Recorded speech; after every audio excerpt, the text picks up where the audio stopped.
Hello नमस्कार दोस्तों आप सभी लोगों का स्वागत है आपके अपने यूट्यूब चैनल में। दोस्तों आप सभी लोगों को इस इन्फॉर्मेशन के बारे में पता चल चुकी होगी क्योंकि कल रात से यूट्यूब हो गया, टेलीग्राम हो गया, हर जगह इसका हल्ला हो रहा है। इसरो की जो वैकेंसीज आने वाली थी 400 से लेकर 500 वैकेंसीज आने वाली थी, तो वो कुछ लूप होल सा लगता हुआ दिख रहा है। चलो मैं डिटेल में बताऊँगा, जिस किसी को कुछ नहीं पता है कोई बात नहीं, आप सही वीडियो पर आए हो, मैं सब कुछ आपको डिटेल में बताने वाला हूँ। और रिक्रूटमेंट जो आप ये सोच रहे हो वो रिक्रूटमेंट नहीं है ये। चलो मैं बताता हूँ क्या है वैकेंसीज। कुछ इसमें डिसहार्टनिंग बात भी है, वो भी मैं आपको बताऊंगा। तो डिटेल से बारी बारी से सब कुछ डिस्कस करते हैं, ध्यान से देखना।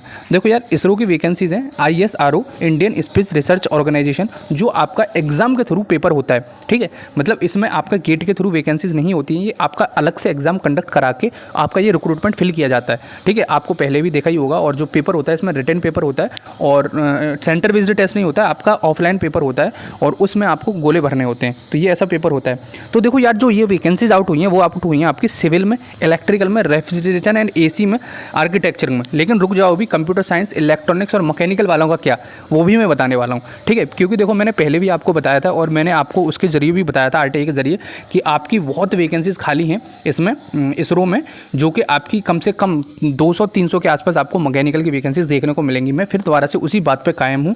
चलो मैं आपको पूरा बताता हूँ ये कौन सी वैकेंसीज हैं, वो वाली वैकेंसीज कब आएंगी। ठीक है, बस एक डिसहार्टनिंग है एज से रिलेटेड, वो भी मैं बताऊँगा आपको इसमें। ठीक है, तो देखो यार, यहाँ पे इसमें मेंशन कर रखा है ये जो वैकेंसीज है ये केवल सिविल इंजीनियर को डेडिकेटेड वाली वैकेंसीज हैं। ठीक है, तो पहले मैं इस रिक्रूटमेंट के बारे में बता देता हूँ। देखो, scientist engineer SC civil engineering, वैसे जो रिक्रूटमेंट निकलता है सिविल में वैकेंसीज नहीं आती हैं इसरो में। ICRB में पिछली बार जो 2-3 बार जो रिक्रूटमेंट हुआ है उसमें सिविल की वैकेंसीज नहीं थी। 39 वैकेंसीज हैं इसमें। और जो आपका एलिजिबिलिटी क्राइटेरिया होता है 65% आपकी BE BTech में होनी चाहिए और सिविल इंजीनियरिंग के साथ में। और फिर इलेक्ट्रिकल की वैकेंसीज हैं 14 वैकेंसीज हैं, जिसमें आपकी इसमें कैटेगरी वाइज भी मेंशन कर रखी है और BE BTech में 65% होने चाहिए।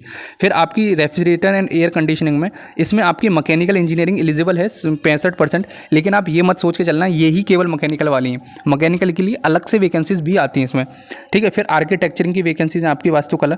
और फिर उसके बाद में आपकी सिविल के लिए अलग से ऑटोनोमस करके वैकेंसीज है। फिर आर्किटेक्चरिंग की अलग से एक वैकेंसीज है। BE BTech में आपके 65% होने चाहिए, उसमें कोई डाउट नहीं है। ठीक है, और इसमें पेपर कैसे होता है वो मैं पहले भी बता चुका हूँ। पहले आपका रिटन टेस्ट कराया जाएगा सिलेक्शन प्रोसीजर में, फिर उसके बाद में दूसरे नंबर पर आपका इंटरव्यू कंडक्ट कराया जाएगा। ठीक है, तो ये इसका एक सिलेक्शन प्रोसीजर होता है। और पेपर में क्या पूछा जाता है वो मैं कई बार बता चुका हूँ, फिर भी इस बार बता देता हूँ। देखो, गेट से रिलेटेड आपका जो सिलेबस है वो होता है, मैथ्स भी आता है इसमें। 80 क्वेश्चंस होते हैं, 3 मार्क्स का एक क्वेश्चन होता है और उसके हिसाब से आपकी कट ऑफ होती है। और जो पेपर होता है वो केवल और केवल क्वालिफाइंग नेचर का होता है। मतलब उसकी मेरिट लिस्ट में कोई काउंटिंग नहीं होती है। अगर उसको आप क्वालिफाई करते हो तो आप इंटरव्यू में बैठने के लिए एलिजिबल हो जाओगे और इंटरव्यू के बेसिस पर, टोटल इंटरव्यू के बेसिस पर आपकी मेरिट लिस्ट काउंट करी जाएगी और फिर उस मेरिट के बेसिस पर आपको उसमें सिलेक्शन लिया जाएगा। ठीक है, ये इसका सिलेक्शन प्रोसीजर होता है। अब देखो, इसमें सबसे ज़्यादा डिसहार्डनिंग बात क्या है कि दोस्त, जो एज लिमिट है वो 28 कर दी है, वैसे 35 साल होती है। और जो मैंने RTI डाल के पता किया था, इन्होंने अपनी साइट पे मेंशन कर रखा था, वहाँ पर भी 35 ईयर मेंशन कर रखा था। ठीक है, अब जो देखो, उससे पहले दोस्त अगर आपने टेलीग्राम चैनल ज्वाइन नहीं किया है तो कर लो। मैं देखो हर बार तो नहीं बोलता हूँ आपको, इसलिए बोल रहा हूँ क्योंकि जो भी आपके प्रीवियस ईयर पेपर होंगे वैसे साइट पर भी मिल जाते हैं, लेकिन सिलेबस से रिलेटेड टेक्निकल, नॉन टेक्निकल जो भी होगा मैं सब आपको टेलीग्राम चैनल पर प्रोवाइड कर रहा हूँ। जॉब अपॉर्चुनिटी तो आप कहीं पर भी देख लोगे, लेकिन टेक्निकल से रिलेटेड जो भी आपके सब्जेक्ट हैं, नॉन टेक्निकल से रिलेटेड RRB JEE हो गया, SSC JEE हो गया, उन सभी की डिटेल्ड एनालिसिस सब कुछ मैं आपको टेलीग्राम पे प्रोवाइड करता रहता हूँ। तो वहाँ जाके आप ज्वाइन कर लो। और ये चैनल सब्सक्राइब नहीं किया तो यार क्या करके मानोगे, चैनल तो सब्सक्राइब करना ही पड़ेगा ना आपको। ठीक है, तो देखो यार, 28 साल एज लिमिट लिख रखी है इन्होंने। वैसे यार 35 साल तक इसमें एलिजिबल होते हैं कैंडिडेट। जो लास्ट टाइम का रिक्रूटमेंट निकला था उसमें भी इन्होंने 35 साल तक एज लिमिट रख रखी थी। ठीक है, और मैंने RTI डाल के पता किया था, उसमें भी आपकी मेंशन कर रखी थी कि 35 साल एज लिमिट होने वाली है। दोबारा से मैंने RTI कल ही फिल की है, जैसे ही मेरे पास दोबारा से इन्फॉर्मेशन आ जाएगी तो मैं आपको प्रोवाइड कर दूंगा। और देखो, जो भी मैकेनिकल के कैंडिडेट, देखो पहले मैं ये बता देता हूँ ये भरना कैसे आपको। देखो, आपके एप्लीकेशन फॉर्म स्टार्ट हो चुके हैं, आप जाके भर सकते हो। 250 रुपये आपकी एप्लीकेशन फीस लगने वाली है, ऑनलाइन ही आपको कटवानी है। ठीक है, और इसमें लिखा भी हुआ है 26 मई तक आपको ये सब कुछ भरना है। उसके बाद में फिर मत कहना कि भाई साहब हमें थोड़ा सा और टाइम दे दो, क्योंकि कल जो आपके SSC CGL के फॉर्म है वो कल ही क्लोज कर दिए, हालांकि उनकी साइट नहीं चल रही थी, फिर भी कल ही क्लोज हो चुके हैं। ठीक है, तो ये सब कुछ इसमें मेंशन कर रखा है। ऑफलाइन भी सबमिट कर सकते हो। और ये मैं भरना तो बताऊंगा नहीं, आप भर ही लोगे। सिलेक्शन प्रोसीजर देखो यहाँ मेंशन भी कर रखा है कि रिटन टेस्ट होगा जो कि 11 वेन्यूज़ हैं, अहमदाबाद, बेंगलुरु, चेन्नई, देहरादून, गुवाहाटी, हैदराबाद, कोलकाता, लखनऊ, मुंबई, न्यू दिल्ली, तिरुवनंतपुरम, ये इन 11 जगह में से एक जगह पेपर होगा। और देखो यहाँ पे मेंशन भी कर रखा है 120 मिनट मिलेंगे आपको, part a and part b, ठीक है।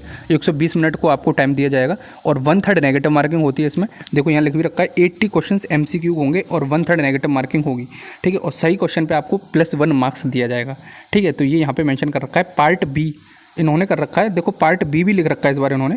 पार्ट बी में आपका एप्टीट्यूड कंसिस्ट ऑफ 15 MCQ और 20 total to 20 marks, no negative marking, ठीक है। रीजनिंग का भी इस बार इन्होंने मेंशन कर रखा है, मैंने ये नहीं देखा था, ठीक है। तो यहाँ पे देखो यहाँ मेंशन कर रखा है पार्ट ए जो होगा आपका बहुविकल्पी यानी कि MCQ क्वेश्चन होंगे जो कि आपका डिसिप्लिन जो भी है उससे रिलेटेड होंगे, उसमें 1/3 नेगेटिव मार्किंग होगी, ठीक है। 75% of question will be based on the core specialisation, 25% will be on allied topic जो भी उससे रिलेटेड होंगे, ठीक है। पार्ट बी में एप्टीट्यूड टेस्ट होगा जिसमें कोई नो नेगेटिव मार्किंग, कोई नेगेटिव मार्किंग नहीं है।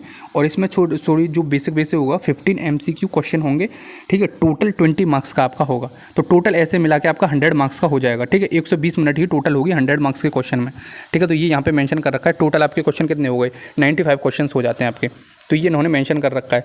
फिर आपका देखो इन्होंने ट्रेनिंग प्रोसीजर में भी लिख रखा है अनरिजर्व्ड कैंडिडेट को 50% आपको ईच पार्ट में ए में और बी में दोनों में लाने ही होंगे, ठीक है। 50 मार्क्स जब भी लाने ही होंगे जब भी आप इंटरव्यू में बैठ सकते हो, ठीक है। तो यहाँ मेंशन कर रखा है। तो सैलरी वैलरी तो मैं क्या ही बताऊँ, सब कुछ इसमें मेंशन कर रखा है। तो आई थिंक आपको समझ में आ गया। थोड़ा सा पैटर्न इन्होंने चेंज कर दिया लास्ट टाइम से। लास्ट टाइम केवल टेक्निकल पेपर था, नॉन टेक्निकल का कोई वेटेज नहीं था। इस बार इन्होंने नॉन टेक्निकल भी 20 मार्क्स रख दिए हैं, ठीक है। अब देखो मैं उन बच्चों के लिए बताता हूँ जो यार मैकेनिकल की बोल रहे थे यार ICRB का क्या हुआ। मैकेनिकल में मैंने आपको बताया भी था कि 400 से 500 वैकेंसीज आपकी आने वाली हैं, और मैं बहुत बार बताता भी रहता। मैंने केवल मैकेनिकल की नहीं बता रहा था कि 400 के आसपास, लेकिन सब मिला के मैकेनिकल में आपकी सबसे ज़्यादा वैकेंसीज देखने को मिलेंगी इसरो में। लास्ट टाइम भी ऐसा ही हुआ था, इस बार भी ऐसा ही होगा। अभी ये वो वाला रिक्रूटमेंट नहीं है, आपको 1 से 2 या 3 हफ्ते में, हार्डली 3 हफ्ते लगेंगे आपके, वरना 2 हफ्ते के अंदर आपको रिक्रूटमेंट देखने को मिल जाएगा। मैकेनिकल, कंप्यूटर साइंस, दोबारा से बोल रहा हूँ, mechanical, computer science, electronics and communication, in 3 branches के लिए। क्योंकि EC के लिए अभी कुछ नहीं निकला है, ना कंप्यूटर साइंस के लिए कुछ निकला है, लेकिन कंप्यूटर साइंस की बहुत रिक्वायरमेंट है इसरो में। अभी रिक्रूटमेंट कंप्लीट नहीं हुआ है, तो वेट करो और जल्दी देखने को मिलेगा आपको। जो मैकेनिकल की वैकेंसीज हैं उनके जल्दी ही आएगा रिक्रूटमेंट, ठीक है। बहुत मेरे पास मेल आए कि क्या सर क्या होगा। और देखो एज से रिलेटेड जो भी कैंडिडेट मेरे पास मेल कर रहे हैं उनके लिए मैंने RTI फिल कर दी है। मेरे को पक्का कंफर्म है भाई उस वाले में आपका 35 साल एज लिमिट ही होगी। पता नहीं इसमें इन्होंने 28 साल कैसे कर दी है। ICRB तो है ही, पोस्ट भी वही है, लेकिन पता नहीं। जैसे ही मेरे पास इन्फॉर्मेशन आएगी मैं आपको प्रोवाइड कर दूंगा। अभी डिसहार्डन होने की ज़रूरत नहीं है, मैकेनिकल की वैकेंसी ज़रूर आएंगी। मैं फिर दोबारा से बोल रहा हूँ, बार बार रिपीट कर रहा हूँ, ठीक है। और भाई साहब आपको पता ही है मैं कुछ ना कुछ आपके पूरी अथॉरिटीज़ के साथ ही देख के बताता हूँ, ऐसे नहीं उठा मुँह बना के देख के वीडियो बना दी, ठीक है। तो आई होप आप प्रिपरेशन करते रहो। मैंने बहुत बोला इस साल आपका रिक्रूटमेंट प्रोसेस का ही साल है। अगर आप इस साल जॉब नहीं ले सके तो भाई साहब आप प्राइवेट कंपनीज में स्विच कर लेना, ठीक है। ये मैं आपको बोल रहा हूँ। तो आई थिंक आपको इन्फॉर्मेशन मिल चुकी है, ठीक है। और आपको जो भी दिक्कत हो मेरे को कमेंट बॉक्स में तो बता ही दिया करो, और मेल भी कर दिया करो। कोई दिक्कत नहीं, मैं आपको रिप्लाई नहीं दे सका तो मैं वीडियो बना के बता देता हूँ, जिससे कि सबका सॉर्ट आउट हो जाए, ठीक है।